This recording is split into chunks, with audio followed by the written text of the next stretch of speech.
பெருசா, ஆவியானுடைய வேகம் பெருசானா நீங்க அங்கதான் பார்க்கலாம். ஆவியானுடைய வேகம் பெருசு.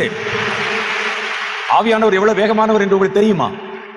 ஆகாப் 8 குதிரை போட்ட ரதத்துல உட்கார்ந்து இருந்தான். 8 குதிரை, 8 ஹார்ஸ் பவர். இப்ப கூட பாருங்களேன், பல மோட்டார் கார்கள் போன்ற வாகனங்களுக்கு ஹார்ஸ் பவர்ங்கிற பேர் தான் வைப்பாங்க. அது குதிரை சக்தி. ஒரு குதிரைக்கு எவ்வளவு பலம் இருக்குமோ அவ்வளவு பலம். 8 குதிரை. அந்த சொல்லுகிறார், மழை வரப்போது, சீக்கிரம் ஊருக்கு போ. எலியா சொல்லுகிறார். உடனே அவன் ரதத்துல ஏறி கொண்டான்.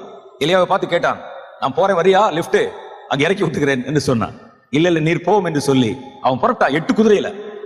ஆவியானவர் தன் மேல் இருக்கிறதுனால் எலியா தன் அறையை கட்டி கொண்டு ரதத்தை முந்தி கொண்டு ஓடினானாம். அதுதான் ஆவியானவர்.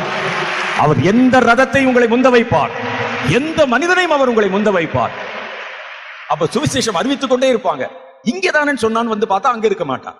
அங்கே என்று வந்து பார்த்தால் அங்கே இருக்க மாட்டான். கர்த்தர் அந்தி கிறிஸ்துவை குருட்டாட்டம் பிடிக்க பண்ணுகிறதை நீங்கள் வருங்காலத்திலே பார்ப்பீங்க.